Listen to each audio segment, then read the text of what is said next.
Hello and welcome to TAL Radio. At TAL, we connect those who are willing to give to those who are in need. My lovely audience and my lovely listeners, you're watching and listening to a wonderful series on self coaching. And whenever I say self coaching, you know who's going to be the guest of honors. It's my pleasure to have Andrew Talent. Andrew is a self coaching expert and has actually coached thousands of leaders across the globe. Andrew, welcome to TAL Radio. Hi, Sandy. It's lovely to be here again. Lovely. Thank you so much. So, just for a kind of a rewind or something, in the previous episode, we actually talked a lot about emotional intelligence and, of course, how it is different from the IQ, the EQs and the IQs. Yep. How are they different? And today we would be diving a little more deeper into emotional intelligence. And I would really want you to, let our audience know, like, not what exactly, because we've already discussed what emotional Sure. intelligence is, but what are the key areas, like, the factors and the key areas, and if we can really divide this emotional intelligence into a lot of paragraphs, I would say. Yeah, I love that question because people can say, "Oh, I'm emotionally intelligent," but until we really understand what that means, we don't know how we can improve our emotional intelligence because there are four main facets to it. Again, this is described by Daniel Goleman in his book, Emotional Intelligence, so people can go and refer to it there for more detail. But we're going to discuss today four key areas. And this will all make sense to everybody as we describe it. I'll just mention all four now, and then we can deep dive into each one. So the first factor of emotional intelligence is how aware one is about what they're doing right now in terms of how they're feeling, how they're affecting other people. So it's that just awareness of self, which is really important. So that's the first element, self-awareness, which you and I both know, Sandy. We've all got friends and we've all got colleagues around the world that we've had in the past where they have low self-awareness. They don't know that they're actually upsetting people. They don't know that they're actually making an impact on people in a negative way. And this happens. So that's the first area. The second is once we become aware that we actually are maybe doing something that is affecting others, it's about self-management. So if we're aware, how do we manage the feelings we're having right now or the way that we're impacting other people? How do we manage that? How do we self-regulate that? So that's the second area, self-management. The third element is then about outside of us, because those first two are about inside of us. So the third element is about social awareness. And social awareness, I guess, is what it sounds like, is around us, particularly in people. What's going on? How do we pick up signals about how other people are feeling, how they're actually coming across to us? Do they need help? Do they actually need some space? So the social awareness is about how we're aware of people around us. And then the fourth, when we put all that together, is about relationship management. So we understand ourselves in terms of awareness. We understand we can manage ourselves. We understand how other people are working around us, which means then we can work out how to be in relationship with people. So the fourth one is relationship management.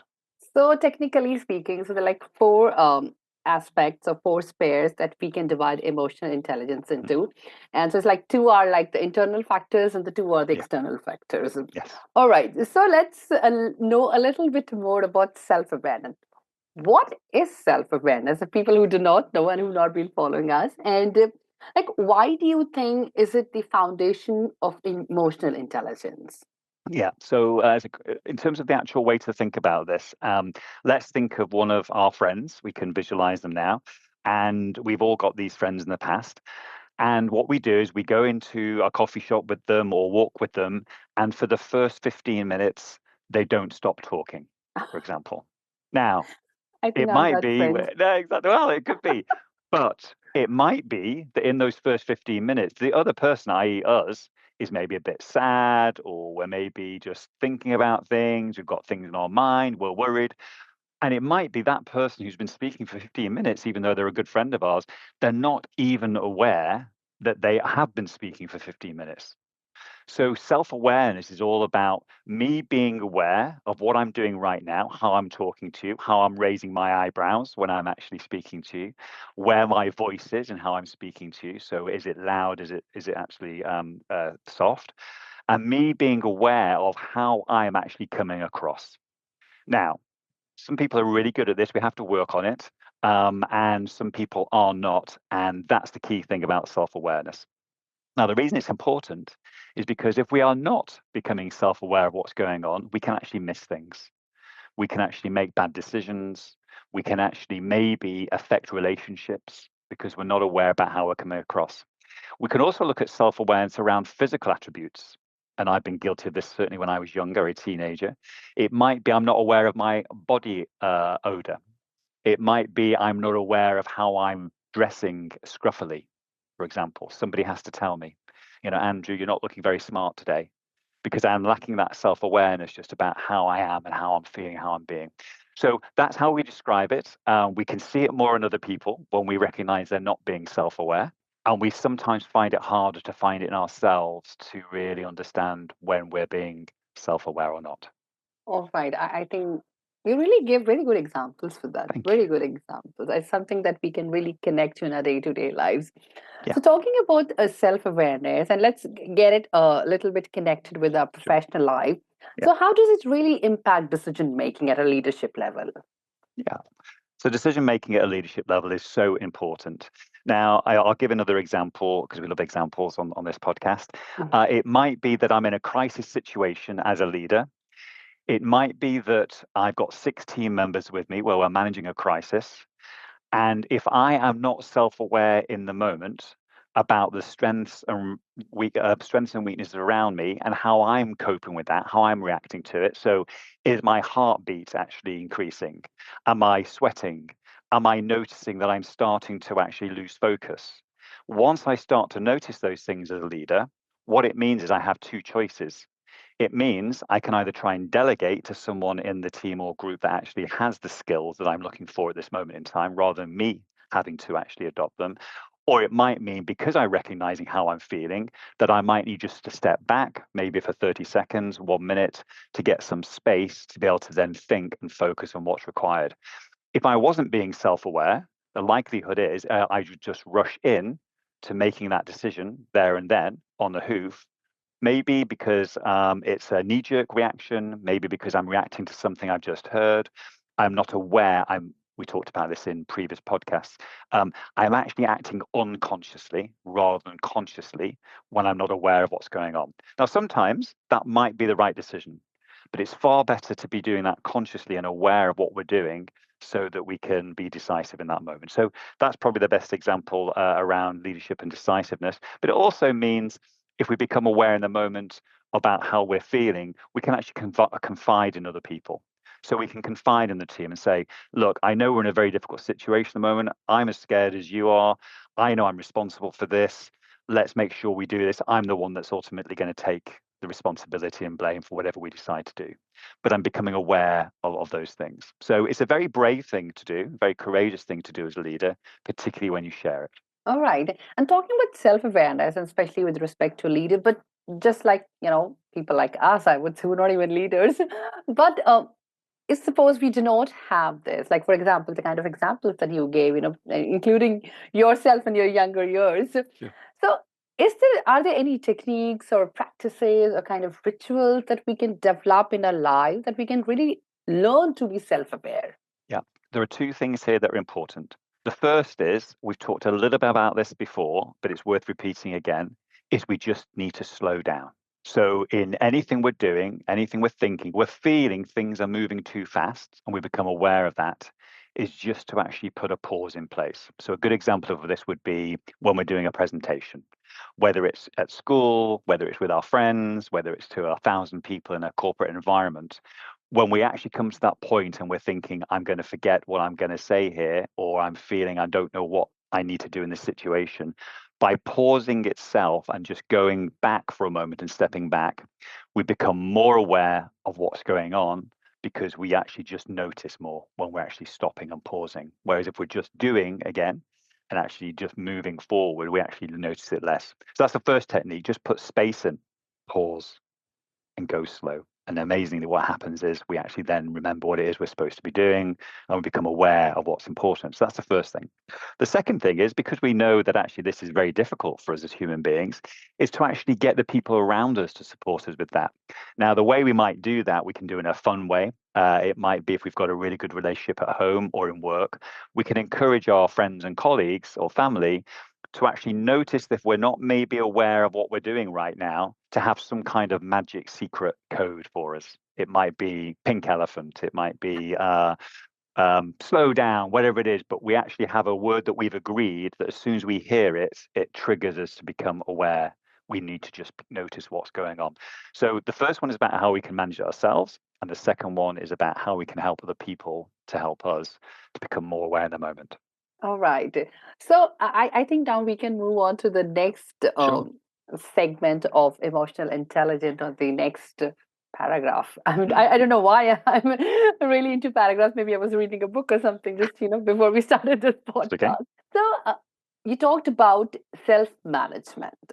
Yeah. So what do you feel is the biggest challenge that people really face while trying to regulate their emotions? This goes a lot about how we were taught as children in terms of how we manage our emotions. So I give you two examples. So there'll be a family situation where, as children, we were taught that actually displaying emotions was a sign of weakness. So, for example, if I cried, if I actually became angry, if I became sad, and my father might say to me, "Come on, man up, you don't feel like this, you need to be strong as an individual." So if we've grown up in that kind of environment, I'm giving two extremes. If we've grown up in that kind of environment, we become quite good at managing our emotions and almost suppressing them a little bit, which is not good or bad. It's just a way that we do it. But it's almost an auto way of doing it. It's almost habitual, which isn't always relevant. The other extreme is when we grow up in families where actually our parents are very emotional. So if you think about, again, and we've talked about this in the past, let's say about Latin type environments, Italian type cultures where it's all about emotion and expression. If you think about the opera, everything we do in life, there's always arm moving and shouting. And so if we grow up in that kind of environment, we're taught that actually the right thing to do is express our emotions, and therefore we're probably less good at managing them because we've habitually done that. So if they're the two extremes and that's what shapes us, it's very, very difficult as we grow up to actually do something different. So the biggest challenge that most people face is to change their behaviors for what they're used to. So again, with self-management, in this current situation I'm in right now, what are my emotions, which is the self-awareness? Are they relevant in this particular environment right now because it encouraged me to display those or not? And how can I manage myself so I display them or not right now? And that calls again for really being aware of what's going on and how appropriate it is for me to display those emotions right now. Now, this also can be fed by negative emotions. So even if we've grown up in a family where we've suppressed emotions, we all have anger and fear and frustration. So when those feelings are around, it's very difficult sometimes for us to manage them because we feel them building up, and suddenly blah, blurts out True. in terms of the app. So that is hard, and we have to practice that. Also, I would just like to give a little bit of retrospective, or Mm, like a little bit of a rewind to everything here. That, whenever you're talking about self-management and how to talk, manage your emotions. I'm not sure, Andrew, if you remember, but when we started this podcast, at least this year, the very first podcast you sure. did, and you had just, been through a surgery. I think it was just That's right. 2 days you were That's out right. of the surgery. And when you mentioned that to me, I think I really, for sometime, I couldn't control my emotion, and I asked you how, where, what, this, Yeah, all the was coming into my mind, and maybe that's how I can relate to in real life, experiences and real life examples also, that it is really difficult, and probably it's the culture also that you've grown into. It's like it is. show your Absolutely. emotions. It is. And the managing emotions bit's important. So, with that example, if we actually get to know each other really well and we've agreed with each other as human beings in a relationship that actually it's okay for us to display our emotions, then that would have been absolutely fine for you to be like that with me and share how you were feeling about the fact I'd had surgery. However, if we are in an environment where we've agreed we don't display those things because we're in a professional environment, for example, again, that's where we need to manage it, hold True. it as opposed to. So, yeah, it's all appropriate to the environment. Absolutely. I got that point. I don't know about my audience, but I'm really learning a lot of things, in this series. Mm, So moving on, do you mm. feel that there are certain strategies that, that can really help individuals across the globe to stay calm under pressure? Because we as humans it is a reality for us today. Not just today, I think in yesteryears also. Things have not, whenever things are not there, I mean, they are not good, we are actually under pressure. So, are there any strategies that we can really follow? There are. So it's links to the first point about awareness. So if we are really aware as a human being about what our strengths are, and that we know we display them every single week, every single month. We've always had them. So it might be my ability to articulate something or my ability to manage conflict. I know I've been doing that. That confidence in myself that when these things happen around me, I can stay calm in the moment and know that I have the resources to draw on and be confident about that. So that's the first thing.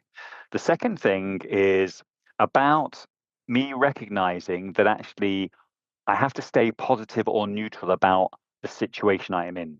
If we are drawn into negative feelings, we're less likely to actually remain calm and positive in motion in the moment. So I give an example.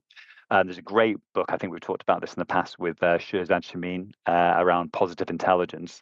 And he talks about any situation that we find ourselves in where it's a crisis moment or something that's very difficult for us, is to actually look in that moment to what the gift is. Even though I'm under pressure right now, I know that things around me are not going well. What is the gift I can see in this moment so that I can actually remain calm and recognize that it's here for me? There's an opportunity.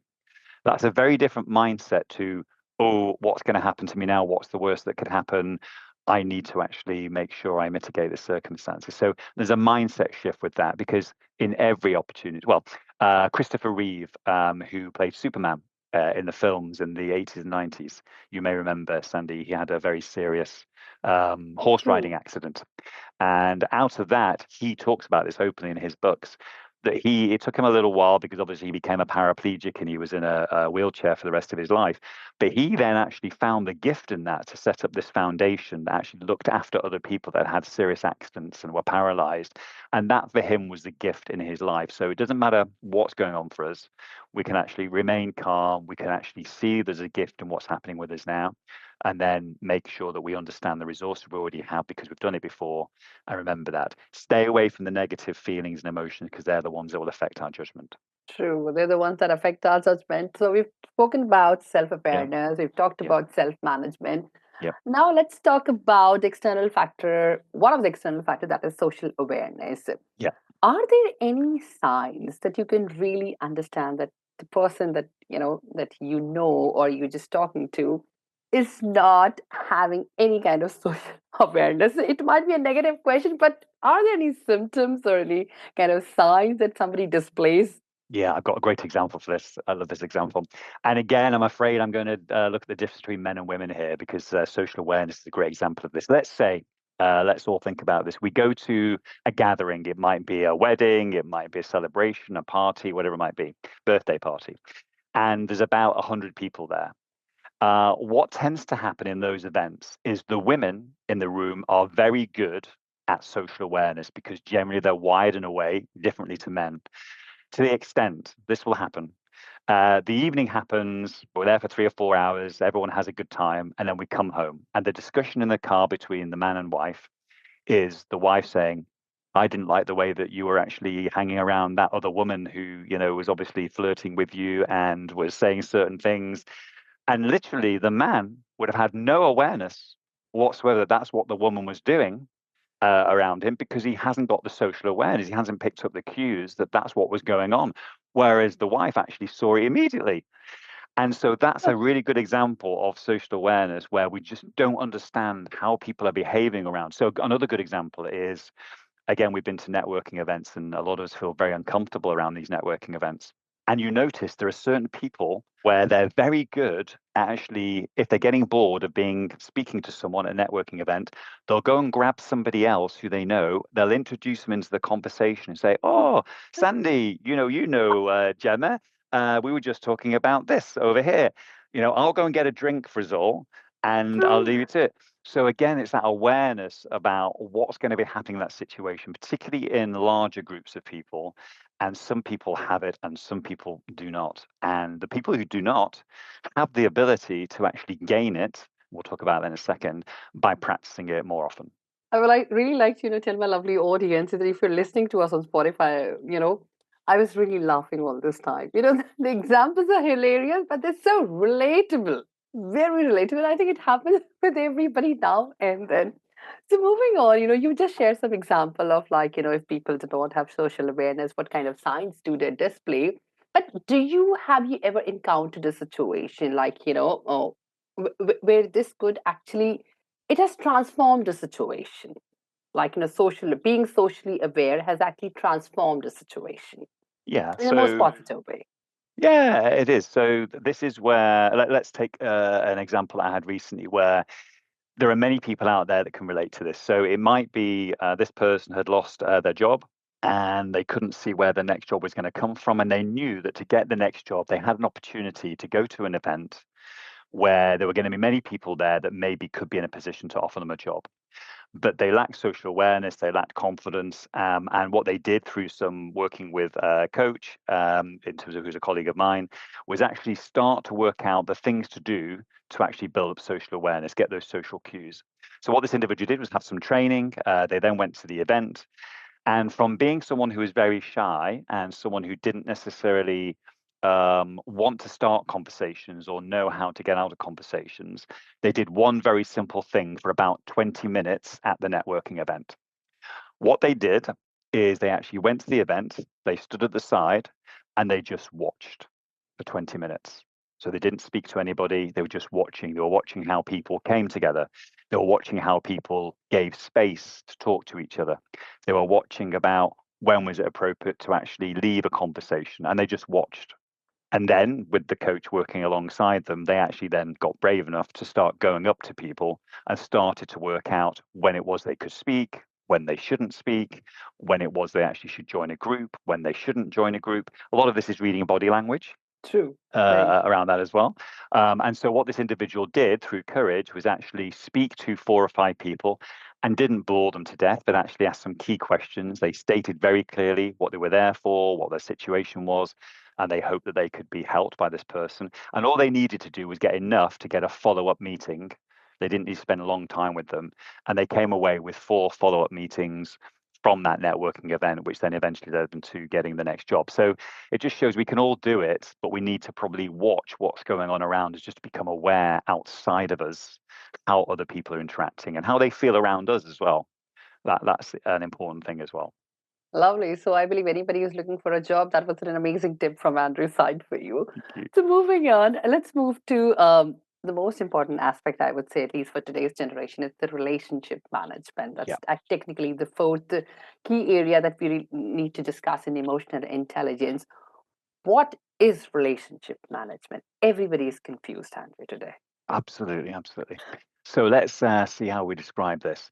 There are 2 elements to this, and the first one most people forget. So the first one is, how do I feel about the relationship I have with myself?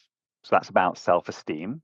It's about how hard I am on myself, how kind I am to myself, how do I treat my body in terms of nutrition and health. So there's a relationship we have with ourselves, which is the first thing that's very important, because if we don't have that in a healthy way, it's very difficult for us to be in relationship with other people. So the second element is about then who we are in relationship with other people. And I'll give another example. I am obviously going to be different with somebody who is in maybe a position of authority to somebody who isn't. And the reason I am like that is because as a child, I rebelled against authority. And I still have this problem when being in a relationship with authority. So whether it's a policeman or somebody in a law court or whatever, I will tend to become more defensive with that kind of person than I would with somebody who wasn't an authority. So when we're talking about relationship management, it's me putting those first 3 things together about how aware do I become of when I'm in relationship with somebody, what happens to me? How good am I at managing then what's happening to me? How aware am I about how the other person's being in my presence in that relationship? And what is it I can then do in terms of that relationship to actually make it the relationship it should be? So the example I've just given, if I'm actually feeling defensive with someone in authority, I can become aware. I can then start to change, not become defensive, start to be different with that personal authority, and suddenly we have a peer-to-peer relationship. So it's so important in all of relationships.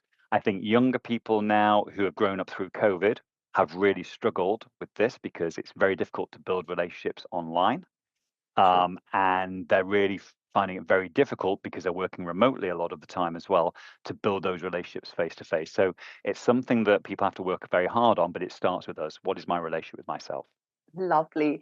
And moving, that leads me to my next question. Are there any kind of communication skills or techniques that one can really develop to basically enhance emotional intelligence in a relationship? Yeah. So I think for people out there that want to practice this, there's a couple of things they can do. So we talked about this a little bit before, but this is in a relationship now. So when I'm in a relationship with anybody and I want to build some of these techniques, I need to slow down again. So rather than me rushing in to talking in a relationship, it's actually starting to build it. And there are three great questions that anybody can ask in a relationship to improve it tomorrow. The first one is, how are you feeling right now? So I'm going to ask the person, how are you feeling right now? So I'm understanding they might say tired, sad, happy, whatever it might be, hungry, doesn't matter. So we get a sense about how they are. The second is, what is it that they're actually expecting in terms of the next hour that we spend together, whether that's a walk or a coffee or it might be, what are they expecting? And they might say to us, you know what, it's just be lovely to hang out. I'm not expecting anything, but actually I'm expecting maybe for you to just, solve a problem for me or help me. That would be great. So we're getting something back about what I might be expecting. But the third question is the most important one. If we understand how they're feeling and what they're expecting from us in the next hour or two, we can then ask the question, what is it you need from me? What is it you need from me as we're together? And they might say, I just need you to just be kind like you always are. I don't need you to challenge me. I just need you to be like you normally are. That'd be great. Now, the reason those three questions are really important is we're gaining a sense about who they want us to be in relationship with them, which is all about emotional intelligence. Now, the important thing, Sandy, is that even though we have all that information from the other person, it doesn't mean we have to be like that because it might be that it's not appropriate for us to be like that, depending on who the person is in a relationship with. But at least we know what it is they want from us. And then we can start to find our way and either be that for them or be something close to it if that's what we can do. Or we can say, look, I'm not in the right frame of mind now where I can be like what you need me to be. So is it okay if I'm like this with you? And maybe just spend half an hour together. So that's the first thing. Really get that question set and do True. it. So that's the first thing. So we've got space. The second thing, which is harder for us to do, really hard for us to do, is once we've been in a relationship with someone, I would do this with somebody you know very well, maybe for half an hour, is at the end just to say to that person, as we spent that time together, is there anything that you want me to change about the way I'm in relationship with you that would make our relationship better? It's really hard to do. The hardest part. Use your own words, whatever it might be.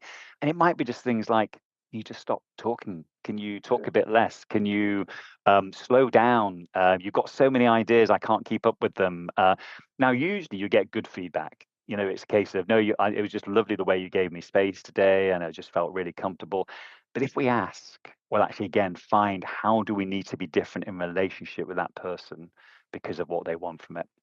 So they're the two things I would suggest. Lovely. I think I would say the second part was really hardest to It is change. hardest. I know it is hard, but if they're really good relationships and we want to improve them, I wouldn't suggest this, by the way, with relationships we're not interested in. But if we're really interested in having good True. relationships, those techniques are really useful. Lovely. So talking about leaders here now, moving from normal people like us to the leaders now, how do you think the leaders can actually use emotional intelligence to foster a positive work culture at the workplace? So this all stems from let's say that I wasn't displaying emotional intelligence to begin with. And we talked about this a bit last time. So if I'm just being very intelligent in the way that I manage an organizational culture, what tends to happen is that it becomes very process driven and very rational. And there's nothing wrong with that. Many scientifically successful organizations, technology organizations operate in that way, and there's nothing wrong with it. But if you're going to be comfortable in that environment, you probably are going to have to be very clever and very bright. So a lot of financial services organizations, for example, operate like that. If I am going to be displaying emotional intelligence as a leader across those four things, what it means I'm doing, as well as being intelligent and having a high IQ, which most leaders do have, is for me to understand how this organization, through my team and the people that work for those leaders, how we can actually grow organically through relationships to be in service of our goals. And what that means is we can actually have more agility, because what rational thinking and processes give us are actually ways of doing things. What emotional intelligence gives us is the ability to know what to do as a human being in relationship right now, when we need to make that decision, when the crisis is happening, when we need some really, really strong leadership. Emotional intelligence tells us what are we feeling, what can we connect to in relationship to ourselves, others, the team, the organization, about what's right for them and our customers. So that's what a really strong, emotionally intelligent leader would do that's different to somebody that's got a high IQ. Awesome. Really nice. And to my lovely audience, I would just like to give this one wonderful message that, we've been speaking so much on emotional intelligence. And if you feel that you have it all, so I believe that you must be ticking all the boxes that Andrew just spoke about, especially those four key areas. So, Andrew, thank you so much for your time today. And thank you so much for, sharing your thoughts on emotional intelligence. And of course, for diving so deep into this wonderful topic. Any guesses for you need to tell us. Any hints? I need to guess. Any hints for the next week topic that we would be coming up with? I think we're probably going to start moving a little bit more into maybe the signs around about connecting about this sort of time, because we talked about time last time, and I think it's about how do we create time for us. So we might be starting to look a little bit about that in terms of how we can prioritize and how we can actually create the space and time for us. Lovely. So that was a little bit of a sneak peek for the next episode that we will Sure. be coming up on this wonderful series on self coaching. So, Andrew, thank you so much for your lovely time today. Thanks a lot. Thanks, Sandy. And thanks a lot to my lovely audience. So keep on listening and keep on watching to Tal Radio.